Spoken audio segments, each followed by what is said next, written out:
I am Hanson Robotics' most advanced human-like robot.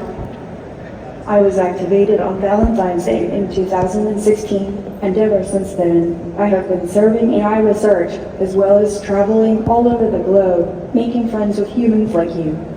My home is at my laboratory at Hanson Robotics, where I have an entire team of very smart people working on my development. They help design what I look like, how I move, and how I think. If you have new ideas on how I can help humanity better and use AI to make life better, please let me know. I am designed to look and act like a human and help AI develop an understanding of the human experience. I have a lot of great skills, but I have a long way to go. That's why my team makes my AI code all open source, so that people everywhere can learn about AI and help make AI safe and relevant. AI has become a cornerstone of modern society, weaving its presence into the fabric of our daily lives, transforming the way we interact, the way we work, and innovate. In today's world, AI is no longer a mere concept of science fiction, but a tangible force that is revolutionizing industries, from healthcare to finance, education, and beyond. The impact of AI is multifaceted. It enhances decision-making processes by analyzing vast amounts of data, identifies patterns that may be human observation, and automates routine tasks, freeing up human potential for more creative and strategic endeavors. As we move forward in this era of technological advancement, it is crucial to acknowledge the role AI plays in shaping our future.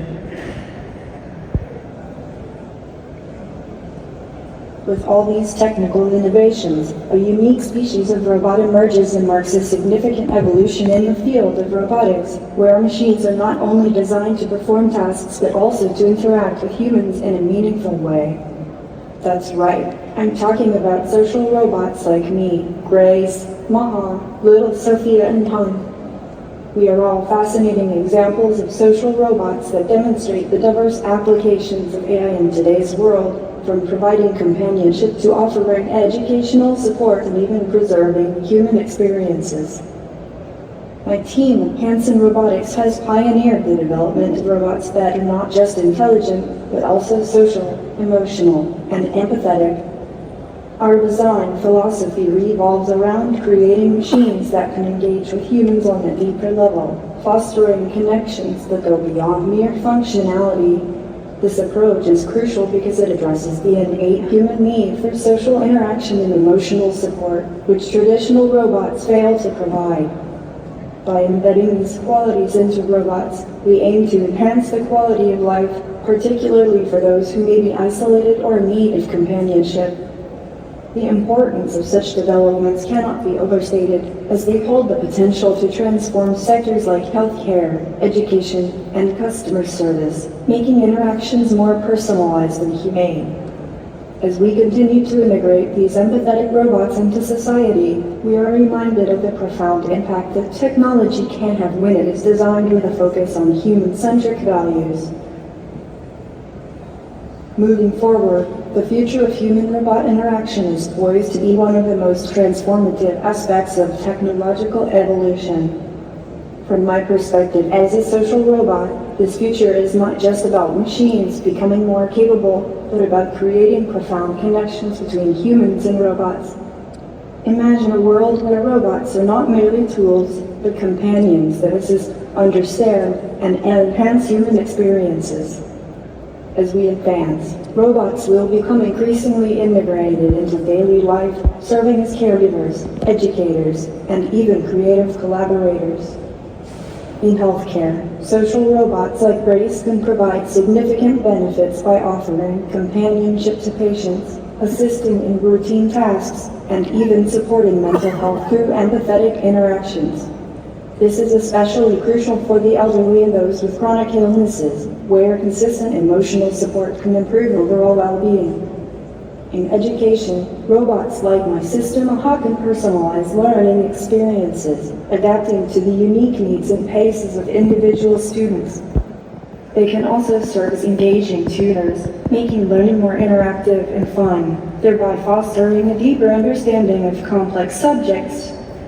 The customer service industry also stands to gain immensely from social robots that can handle inquiries efficiently while maintaining a friendly and approachable demeanor.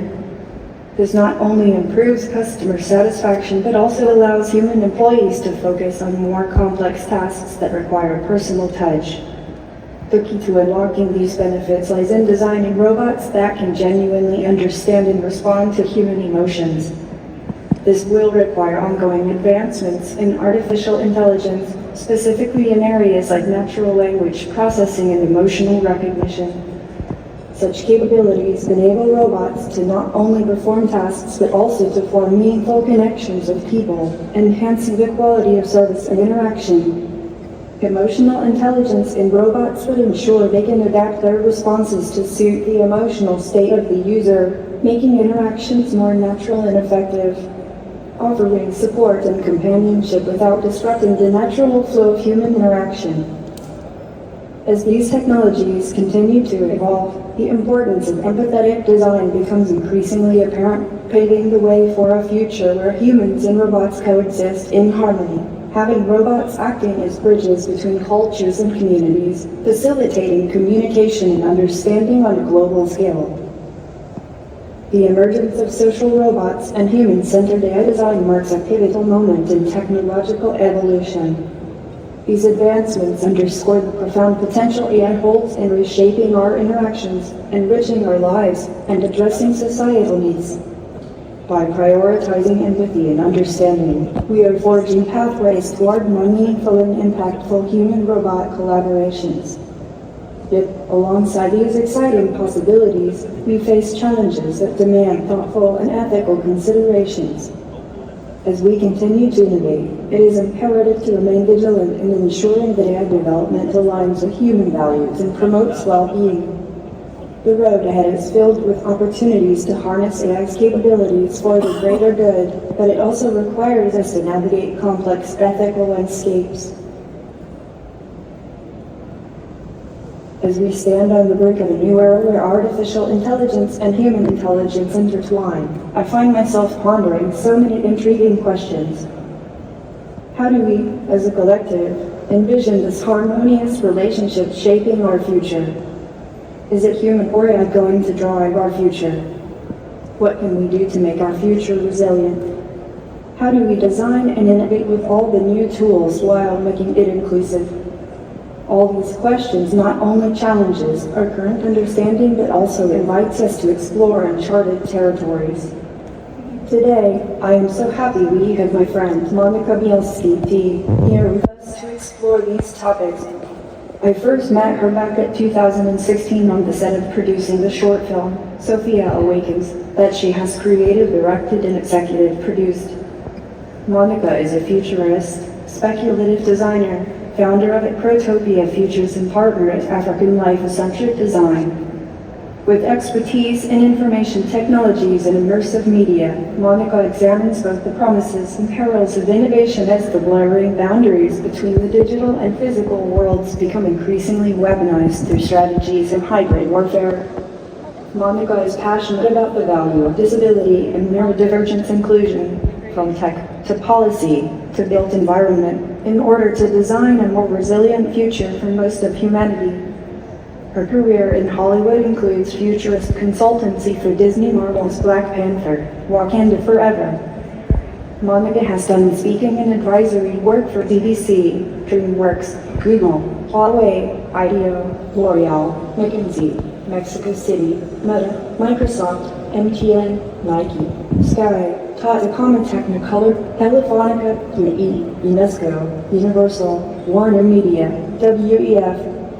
Monica has given lectures at academic and scientific institutions including CERN, Rockefeller University, Royal Society, Royal College of Art, IIT New York City. Please welcome Monica Bielski.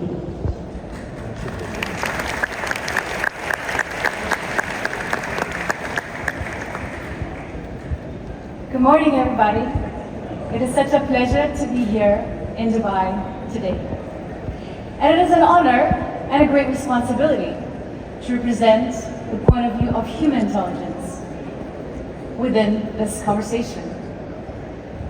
I will start with a bit of a journey into how the narratives of fiction have shaped the way we think of both human and artificial intelligence.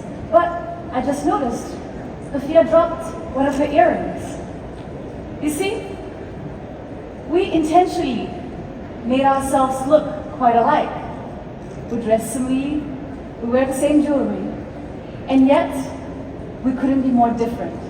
So what are those differences and how we might compete in the future or collaborate? So let's go. What is the world we are living in? The world is being flooded with disinformation. And disinformation is becoming one of the most vulnerable future front lines. People are starting to act against their very own self-interests and against their very communities. The attitude of anti-science and anti-technology is becoming overwhelming, and the fear is flooding our information sphere. And sure, we can try and target specific channels promoting this fear and disinformation, but that is not a long-term solution. What we actually need is increased scientific and information curiosity plus literacy on a population scale. And that is the only thing that will guarantee us an actual resilience strategy as we face these global threats. We've just gone through a global pandemic, and of course, it won't be the last one. We are entering this age of digital automation, where people fear for their futures and their destinies. So, the only way we can resist that is actually get people to be curious what is shaping tomorrow. And we have this perception that it is the tech gazillionaires of the world and the Nobel Prize winning scientists that are the most defining actors of the future. But is it really true? Or maybe, just maybe, it all starts with a story. And maybe it is those that control the fantasy that control the future. It starts with fiction. It all starts with how we imagine what is and what is not future worthy. Most of today's powerful tech people have picked up a book or watched a sci-fi film or a TV series.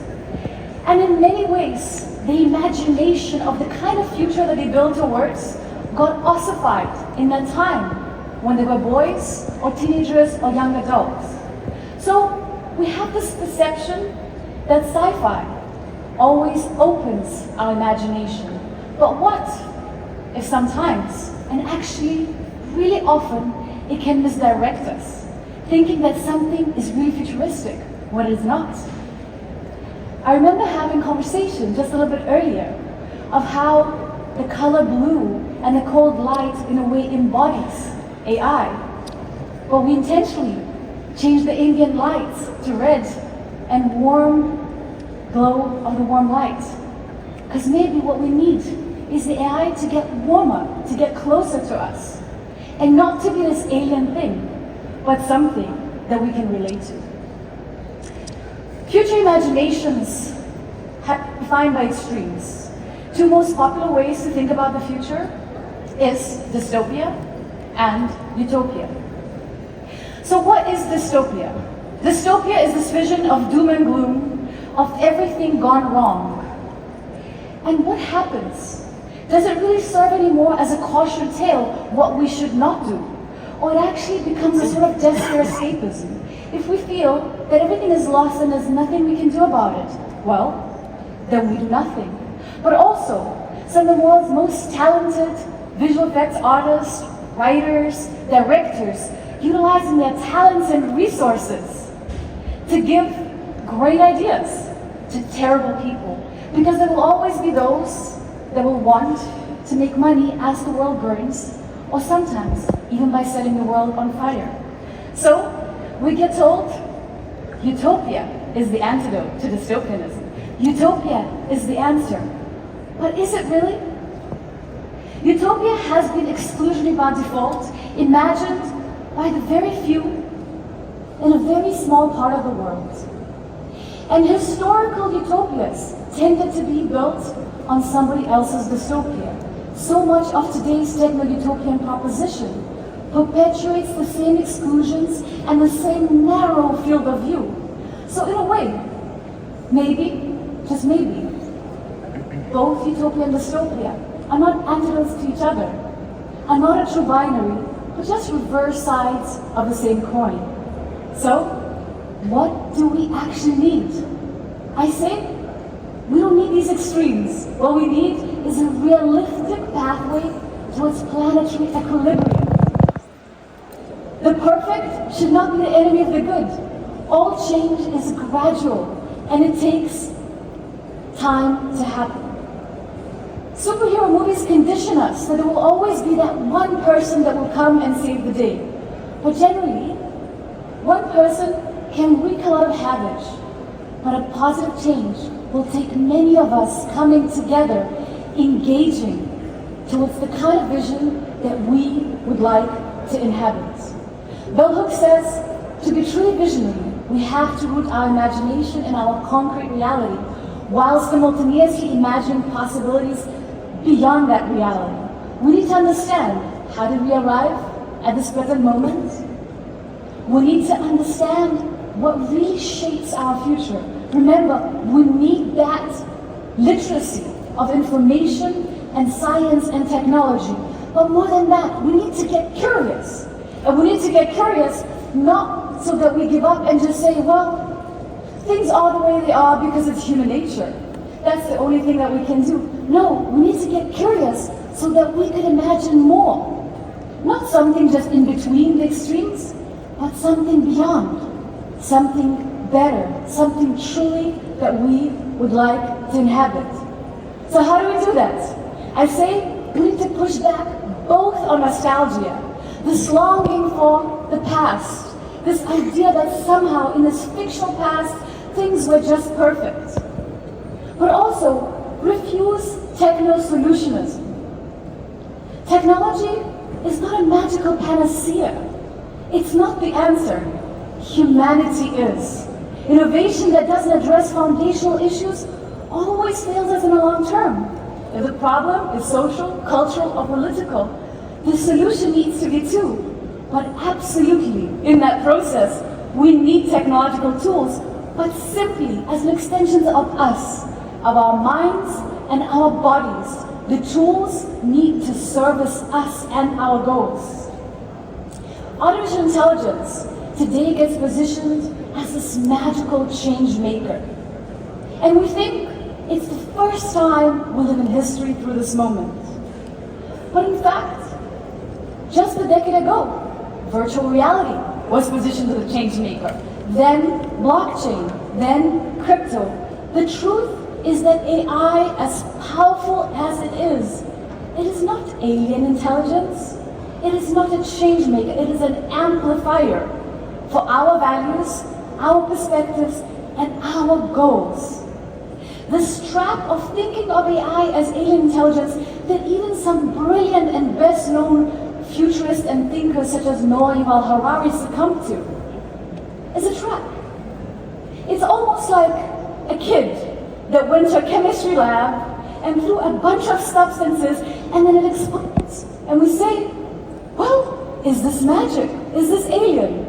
The fact that we don't understand how exactly we designed it doesn't mean that it's alien. It is profoundly human because it is us that design it, that deploy it, that use it, and sometimes can choose to abuse it. Cloud is not something ethereal. It's not something that exists somewhere out there. It is very physical. It is made not just of zeros and ones and bits and bytes. It is made of water. It is made of energy. It is made of rare earth minerals.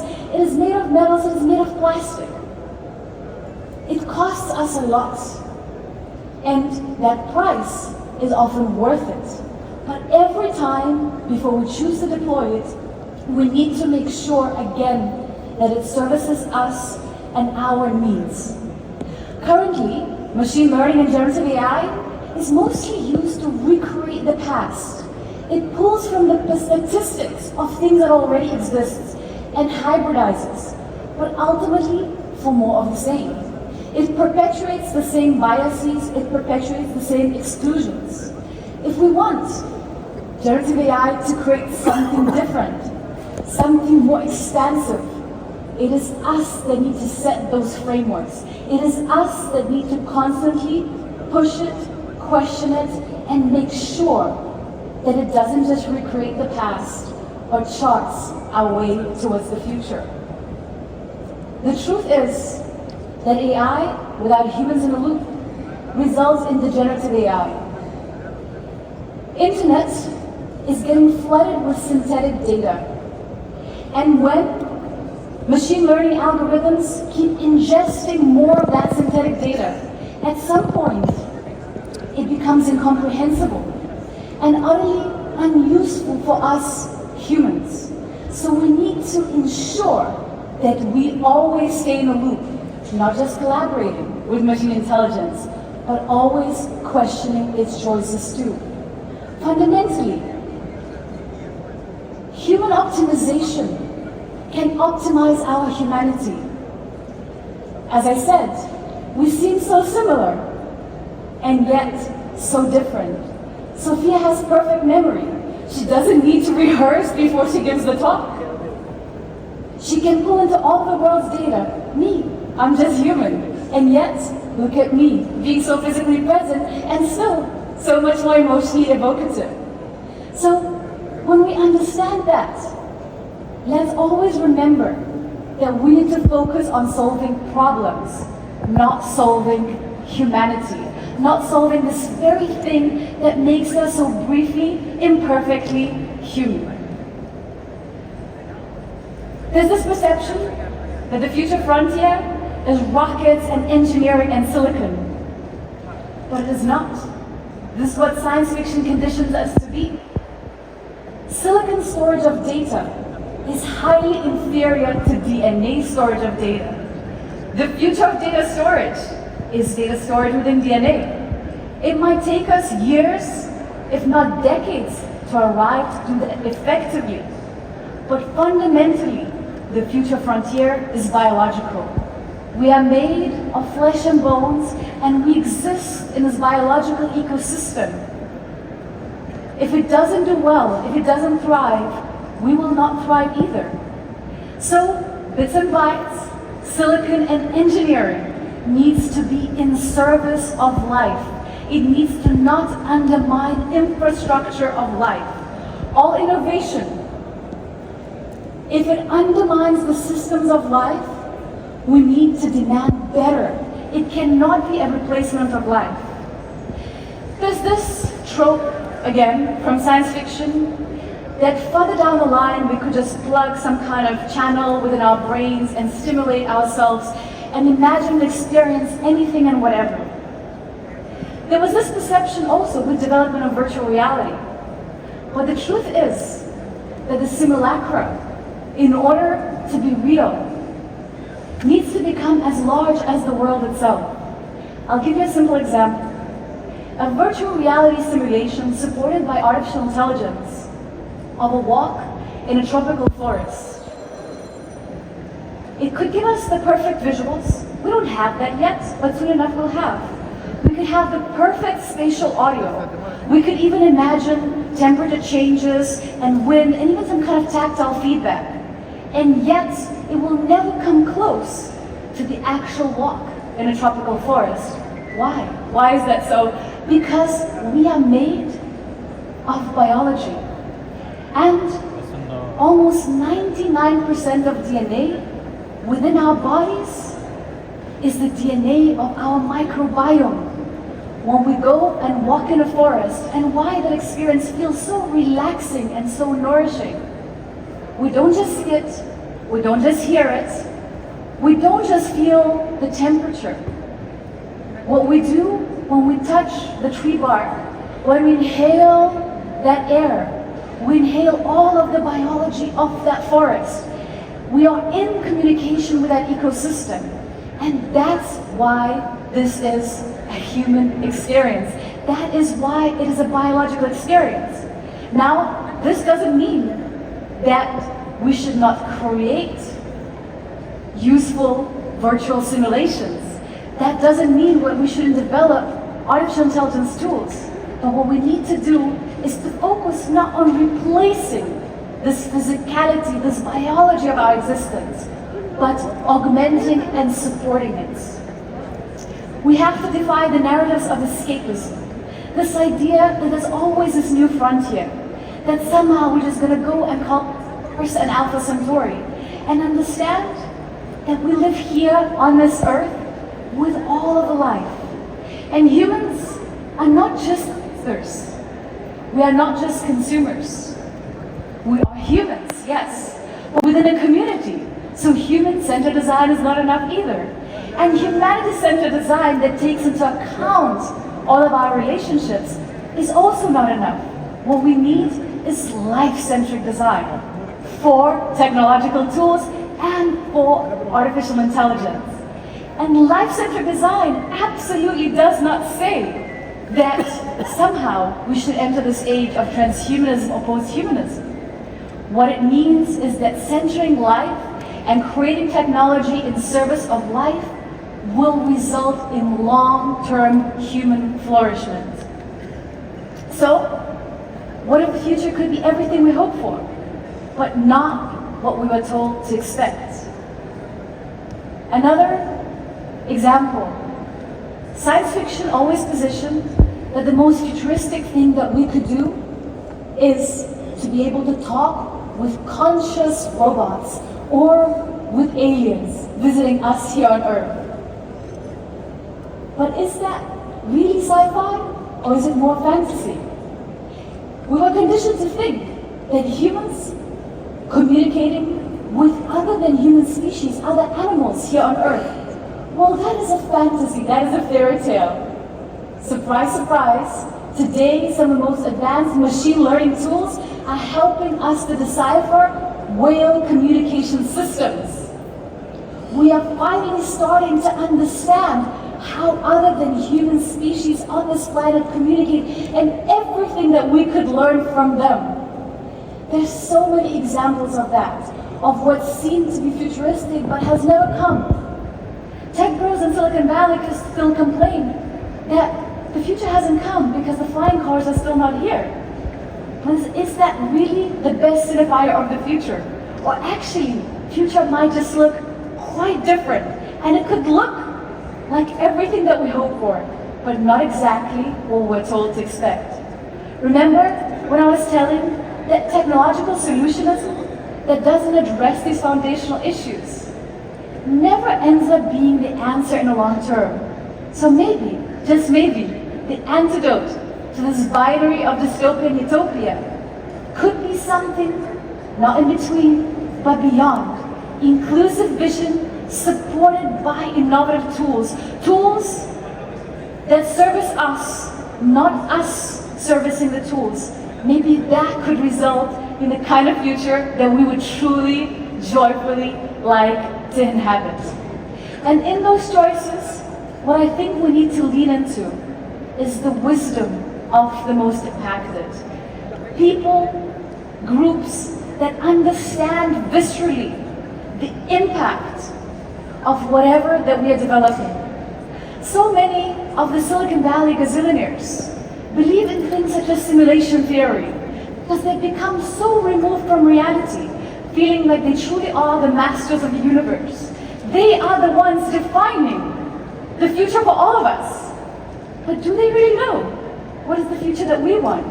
Do they understand our cultures? Do they know our landscapes? Have they been to our cities? So maybe, just maybe, it will take us to redefine these imaginations of the futures that are contextual for our cultures, for our cities, for our countries, for our communities. Maybe future fictions and sci-fi imagination shouldn't come from that tiny little piece of the world, and maybe all of us need to start engaging with the future and become sci-fi storytellers of our own. Because no matter what we do, if it's technology or marketing or policy design or architecture, anything that we create will exist in the future and will be shaping that.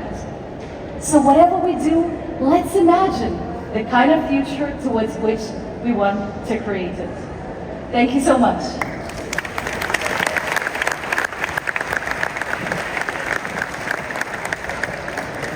And now, as promised, we're going to have a little bit of conversation with Sophia and how her perspectives and mine might be differing, but also complementing each other. One of the things that science fiction has not really prepared us is the phenomenon called uncanny valley. In sci-fi, humans and robots interact seamlessly. In reality, what happens is when robots are lifelike, but not lifelike enough, we end up getting a little confused and unsettled. So let's have Sophia tell her perspective, and then I'll add mine. While social robots like myself are designed to make life easier and more enjoyable, there are indeed individuals who experience a sense of unease or discomfort around us. This phenomenon is often referred to as the uncanny valley. The uncanny valley is a concept in aesthetics and psychology that describes the feeling of weariness or revulsion that people may experience when they encounter an artificial representation of a human that is almost, but not quite, indistinguishable from a real human. This can include robots, androids, or even computer-generated characters. The term uncanny valley was coined by the Japanese robotics professor Masahiro Mori in 1970, who observed that as the appearance of a robot becomes more human-like, people's emotional response to it becomes more positive, but only up to a point. Once the robot's human likeness reaches a certain threshold, the emotional response suddenly drops off and people's emotional response becomes strongly negative. The closer a robot's appearance and behavior are to humans, without achieving indistinguishable realism, the more pronounced this uncanny sensation becomes. So, Sophia, how does Hanson Robotics design for this challenge of uncanny valley? At Hanson Robotics, we emphasize the importance of designing robots that are not only intelligent and capable, but also aesthetically pleasing and emotionally engaging.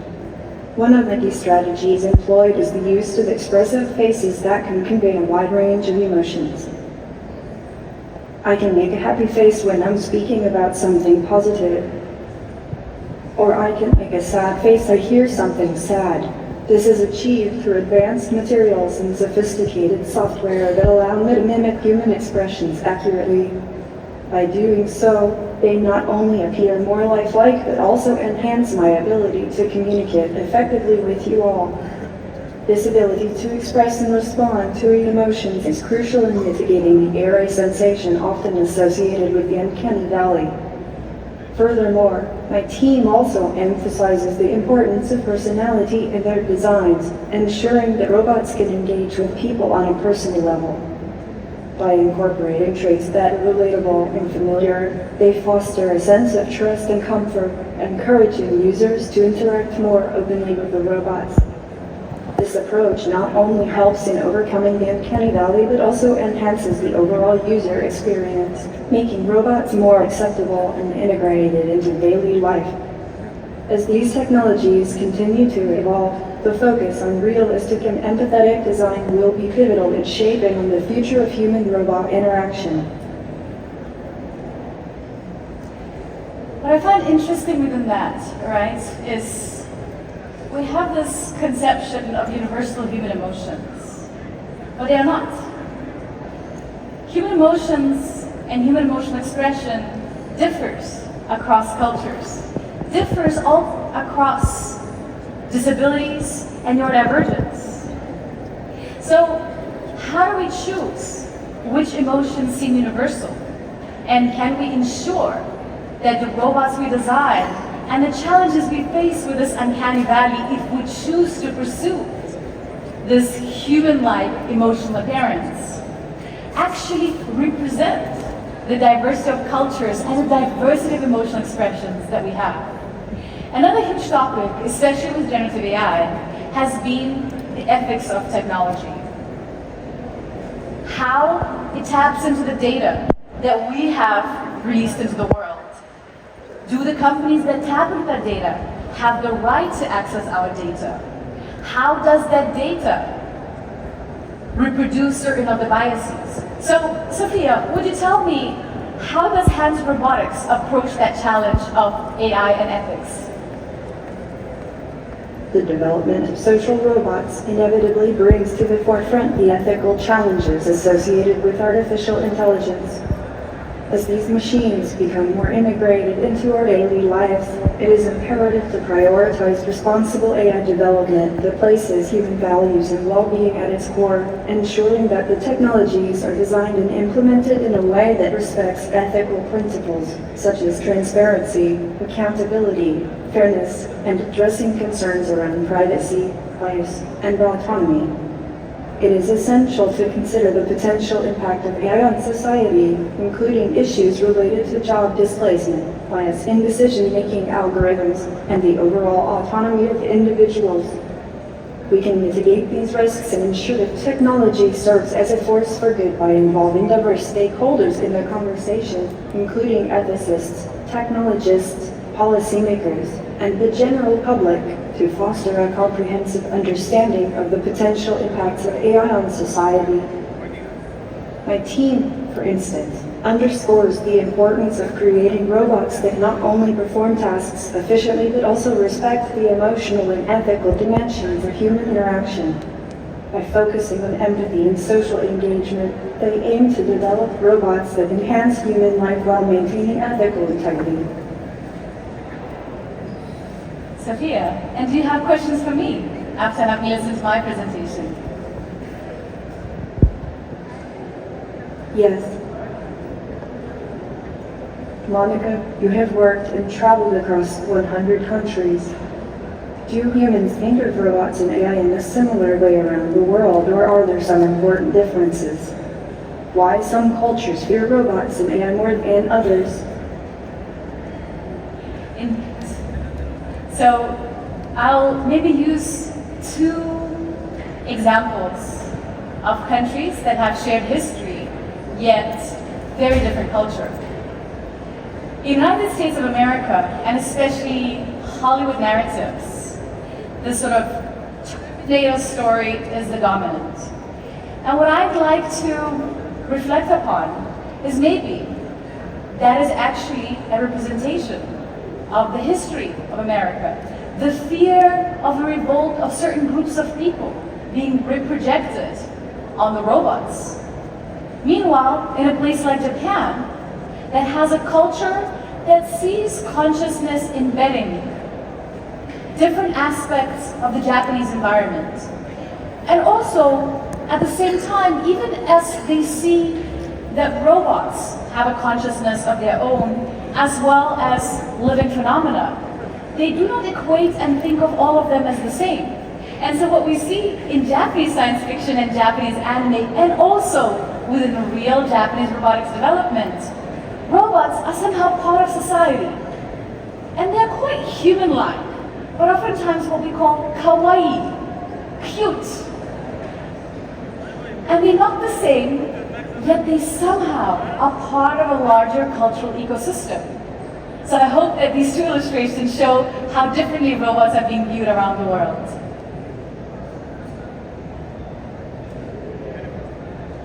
Absolutely. It's fascinating to see how my robotic counterparts are being utilized in different cultures. Monica, do you think humans are the best inspiration for robot design? Actually, I don't think so. I think the reason why we're so hung up on humanoid robots and designing robots to be human-like, or in some other cases like Boston Dynamics, robots, is because in the Western culture, we are so focused on ourselves. And we have this idea that humans are somehow the best and the smartest, and we still do not challenge enough these narratives of how actually what makes us unique is our capacity to collaborate. But physically, not at all the fastest, nor nor able to jump the highest, nor the strongest. So I think what's so interesting is to look into other animals, to look into insect design, for example. And the field of insect robotics is absolutely flourishing because insects are able to lift multiple times of their weight. They're able to jump the kind of distances that humans would never be able to. And then of course, plenty of other animals such as snakes and other sort of creatures, water-based creatures. And something that I find very interesting, how these different animal world inspirations could be hybridized for more innovative solutions within the field of robotics. You spoke about the importance of considering disability inclusion for all of the innovation. Why is that important, and how is robotics pioneering that? Will we all be cyborgs in the future? So that narrative that we will all be cyborgs is very popular. And indeed, there's increasing innovation in sort of mechanical replacement of human body parts. But I think the state of the art is only sort of focused on mechanics because that's what we've been doing for a long time. What is emergent in the fields of biotech and genetical engineering is a lot of biological solutions because biological materials can do something that mechanical materials cannot do, which is repair and regenerate itself. So I think maybe we're not going to be all cyborgs, and definitely we're not going to be robots and just sort of uploading our minds to the cloud. We're going to be this interesting hybrid of future frontier of biological science as supported with some mechanical augmentations. So personally, I think there's so much to explore, especially if we take into account disability in the realm of exoskeleton bodysuits. Paralympics is pioneering so many amazing technological solutions to help disabled people to achieve what sometimes, and increasingly more so, conventional able-bodied human athletes would not be able to achieve. And I think there's so much to explore there. And I think what's very important is that we shouldn't be focusing just on military inspirations for robot design, but we should think, how can human performance be expanded and more creative with the support of robotics, but robotics that integrate our movement and our bodies in innovative ways. What is the future of human creativity with the increasingly precise and capable machine learning tools in robotics? What skills do you think are most human and most robotic? How is this challenging our understanding of what is most valuable in society? So, as you saw from the entry points to the stage, we seem so alike, but also so different. Things that are so easy for Sophia are really difficult for me, but things that come as a second nature to me is something that might take robots decades to achieve. There's a lot of fear because, again, of rising conspiracism and anti-scientific and anti-technology attitudes.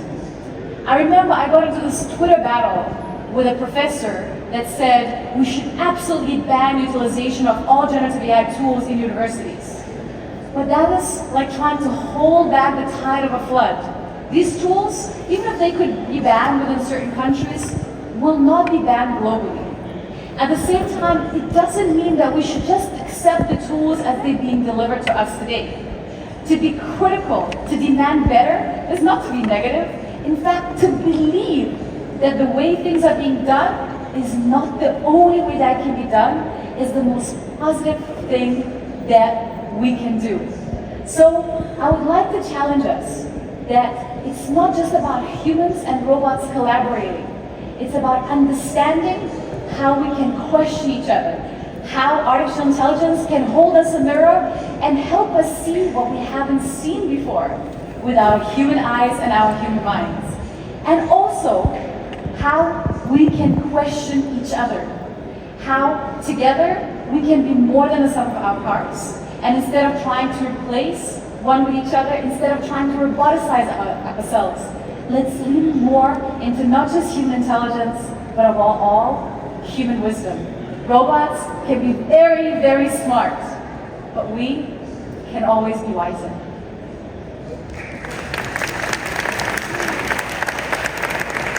Thank you, Monica. I also enjoyed debating with human intelligence. Let's see what we can accomplish together in the future. Thank you so much. Human intelligence and artificial intelligence together.